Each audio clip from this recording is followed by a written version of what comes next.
भाजपा अपने बजट का दशक पूरा करने जा रही है। इस वर्ष अमृत काल के बजट को लेकर के लोगों में बहुत कौतूहल था और प्रचार प्रसार भी बहुत बड़े पैमाने पर किया गया था, लेकिन हासिल क्या हुआ? ढाक के तीन पात, घोर निराशा। न किसी के लिए कोई प्रावधान नहीं है, न नौजवानों के लिए, न जवानों के लिए, न किसानों के लिए, न मजदूरों के लिए। हाँ, हमारे दो की सरकार के द्वारा लगातार जो बजट पेश किया जा रहा था, उसी प्रकार से इस बार भी अपने पूंजीपति मित्रों को लाभ पहुंचाने के लिए इस प्रकार का बजट लाया गया है। और झारखंड वासियों के लिए तो बेहद निराशा हुई है। देश के 40% खनिज का हिस्सा झारखंड इस देश के बजट में समृद्धि में अपनी हिस्सेदारी निभाता है, लेकिन झारखंड को हासिल क्या हुआ? हमने तो सोचा था कि इस बार झारखंड के लिए कोई विशेष पैकेज का प्रावधान होगा, लेकिन ऐसा कुछ भी बजट में देखने को नहीं मिला। अभी तो शुरुआत है, हम इसका अध्ययन कर रहे हैं, लेकिन कुल मिलाकर के ये कहा जा सकता है कि घोर निराशावादी बजट देश के जनता के समक्ष रखने का काम भारतीय जनता पार्टी नीति सरकार ने किया है। देखिए, झारखंड के लिए तो पूरी तरह से निराशा भरी बजट है। झारखंड को मिला क्या? झारखंड जो रेवेन्यू देता है केंद्र सरकार को, उसके अनुपात में झारखंड के साथ पूरी तरह से निराशाजनक बजट। आज 1,36,000 करोड़ रुपए हमारे बाकी हैं केंद्र सरकार के विभिन्न उपक्रमों पर, उसको देने की कहीं बात सामने नहीं आती है। यहाँ पर रेलवे कितनी ट्रेनें दी गई, मुझे तो कहीं स्पष्ट रूप से नहीं दिखा कि झारखंड को क्या सौगात मिला। एयरपोर्ट की बात है जहाँ तक, वो भी स्पष्ट नहीं हो पा रहा है। झारखंड के लिए विशेष पैकेज की मांग बहुत पुरानी है और सभी संगठन के लोग, सभी वर्ग के लोग करते हैं। क्योंकि 22 साल हो गए झारखंड को अलग राज्य हुए, 17 सालों तक जिस दल का शासन रहा, कुशासन मैं बोलूं, तो झारखंड का विकास अपेक्षित रूप से हो नहीं पाया। आज झारखंड महफूज हाथों में है। माननीय युवा मुख्यमंत्री विकास की नई कहानी लिख रहे हैं, तो उसमें केंद्र की मदद मिलती तो और सहूलियत होती, लेकिन कहीं वैसा देखने को नहीं मिला। संघीय ढांचे का जो अनुभव होना चाहिए था झारखंड को, वो अनुभूति कहीं से नहीं है। और झारखंड के साथ सौतेला व्यवहार।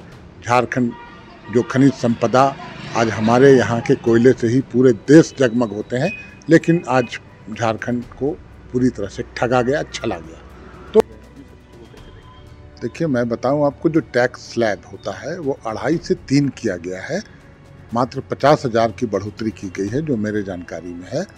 तो वो लोगों ने, आम जनता ये उम्मीद करती थी, खास करके मध्यम वर्गीय लोग हैं, सैलरी पेड लोग हैं, वो कि 2.5 को बढ़ाकर 5 किया जाता। वो नहीं किया गया, उसमें निराशाजनक बातें हैं।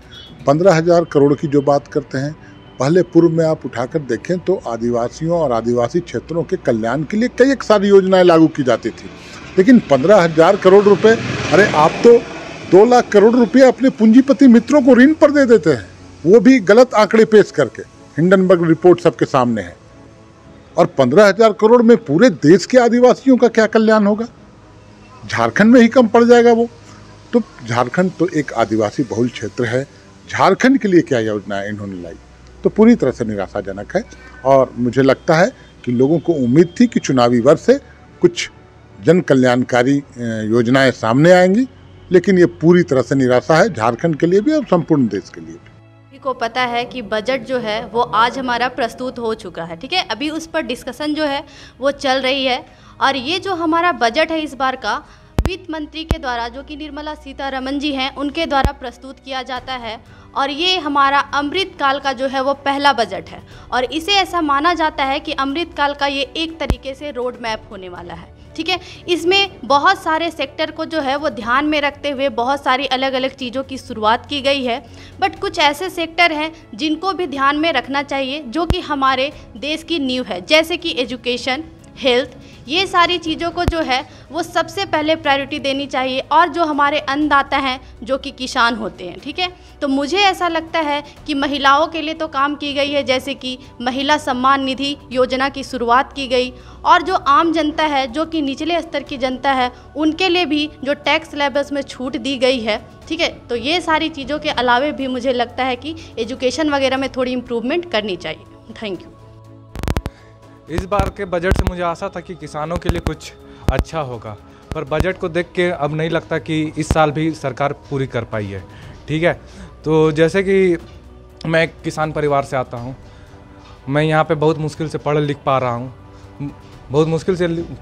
रहा हूँ, और मुझे अगर मैं तैयारी कर भी रहा हूँ तो मुझे आगे पता नहीं कि मुझे नौकरी मिलेगी भी या नहीं मिलेगी।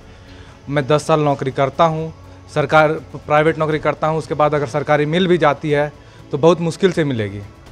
जैसा कि आज 1 फरवरी है और हमारे वित्त मंत्री निर्मला सीतारमण जी द्वारा आज बजट पेश किया गया। बजट में जो कर का जो दायरा है उसको 5 से 7 लाख बढ़ाया गया है, जिससे उम्मीद है कि लोगों को कर में छूट मिला है और इससे उम्मीद करते हैं कि राजस्व का जो प्राप्ति है, राजस्व का जो वसूली है, उस पर कोई प्रभाव नहीं पड़ेगा और सरकार जो है ज़्यादा से ज़्यादा राजस्व जो है वो प्राप्त कर पाएगी। जो बजट पेश हुई है वित्तीय वर्ष 2023-24 जो निर्मला सीतारमण जी ने की है, इसमें ये देखने को मिल रहा है कि जो हाउसिंग एंड डेवलपमेंट के ऊपर बहुत सारा फंड लगाया जा रहा है, जो गरीबों को घर देना है उसमें वो अच्छा खासा इन्वेस्टमेंट दिख रहा है। उसके बाद थोड़ा सा जो MSME हैं उनके लिए कुछ फंड्स रेज़ किए जा रहे हैं, उनके लोन के ऊपर कुछ अकॉर्डिंगली मुझे ध्यान में नहीं एग्जैक्टली, लेकिन 0.1% की छूट भी दी जा रही है। तो इससे ऐसा लग रहा है कि जो नए व्यापार शुरू कर रहे हैं उनके लिए ये बेनिफिशियल होगा। फिर आपके लोन का जो दायरा है उसको भी बढ़ाया गया है, वो 5 लाख से 7 लाख तक किया गया है।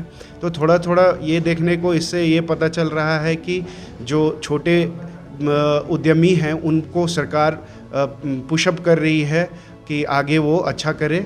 प्लस हमारा फार्मिंग सेक्टर में कुछ बड़ा बदलाव देखने को नहीं मिल रहा है, एग्रीकल्चर सेक्टर के अंदर कुछ बड़ा बदलाव नहीं है, एजुकेशन सेक्टर के अंदर भी कुछ वैसा देखने को नहीं मिला, जो कि ये बहुत इम्पॉर्टेंट है। हमारा एजुकेशन प्लस एग्रीकल्चर, इन दोनों के अंदर थोड़ा सा बदलाव आना चाहिए था, कुछ सरकार को इसके प्रति ध्यान देनी चाहिए थी।